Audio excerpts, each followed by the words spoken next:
Hey this is me Shammu's മിറാക്കിളാട്ടോ. കഴിഞ്ഞ കുറച്ച് ദിവസമായിട്ട് ഞാനൊരു ബുക്കിൻ്റെ പിന്നാലെയായിരുന്നേ. റീഡ് ടു വീലിന് ശേഷം ഞാൻ വായിക്കാൻ എടുത്തിട്ടുള്ള നല്ലൊരു ബ്യൂട്ടിഫുൾ ഒരു ബുക്കാട്ടോ. അബൂബക്കർ സിദ്ദീഖ് എഴുതിയ വിട പറയാൻ നേരം. ഇതാണ് ആ ബുക്ക്.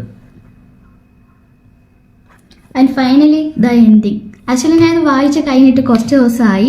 പക്ഷേ ഇത് വായിച്ച് കഴിഞ്ഞതിൻ്റെ ഒരു ഹാങ് ഓവർ മാറാൻ വേണ്ടിയിട്ടുള്ള ഒരു വെയിറ്റിങ്ങിലായിരുന്നു ഞാൻ ഇത്രയും ദിവസം വെയിറ്റ് ആക്കിക്കൊണ്ടിരുന്നത്.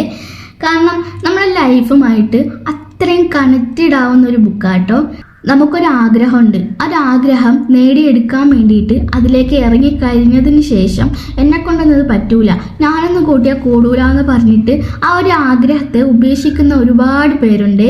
അതിൽപ്പെട്ട ഒരാളാണ് നിങ്ങളെങ്കിൽ മസ്റ്റായിട്ടും ഈ ബുക്കൊന്ന് വായിച്ച് നോക്കണേ. കാരണം ആ ഒരു ജേർണിയിൽ കൂടി പോയി സഞ്ചരിച്ച ഒരാളുടെ റിയൽ സ്റ്റോറി ആട്ടോ ഇതിൽ പറയുന്നത്. ഇതിൻ്റെ 25 പാർട്ട് വരെയൊക്കെ നമുക്കതിൽ അടിപൊളിയായിട്ട് വായിച്ചു പോകാൻ പറ്റേ.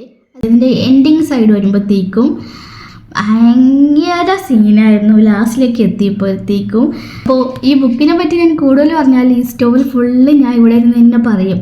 അതിനേക്കാളും നല്ലത് നിങ്ങൾ വായിക്കുമ്പോൾ ആ ഒരു ഫീലോട് കൂടിയിട്ട് നമുക്കിന്ന് വായിക്കാൻ പറ്റും. ഒരാൾ പറഞ്ഞു കേൾക്കുന്നേക്കാളും നമ്മളത് എക്സ്പീരിയൻസ് ചെയ്തെടുക്കുമ്പോഴത്തേക്കും അത്രയും നമ്മളെ ഉള്ളിലേക്ക് കയറും. അപ്പോൾ ഇത് വായിക്കാൻ ആർക്കെങ്കിലും താല്പര്യം ഉണ്ടെങ്കിൽ ഞാൻ ആളെ പേജ് താരം മെൻഷൻ ചെയ്യിക്കാം. ആളെ ഡയറക്റ്റ് കോൺടാക്ട് ചെയ്താൽ മതി, സാധനം നമ്മളെ കയ്യിലെത്തിക്കും. എന്നെപ്പോലെ തന്നെ നിങ്ങളും എല്ലാവരും ഈ ഒരു ബുക്കും വായിച്ചിരിക്കണമെന്ന് തോന്നിയത് കൊണ്ട് മാത്രമാണ് ഇങ്ങനൊരു വീഡിയോ ചെയ്ത് ഈ ഒരു ബുക്ക് നിങ്ങളിലേക്ക് ഞാൻ എത്തിക്കുന്നത്. അപ്പോൾ ഓക്കെ, അത്രയേ ഉള്ളൂ.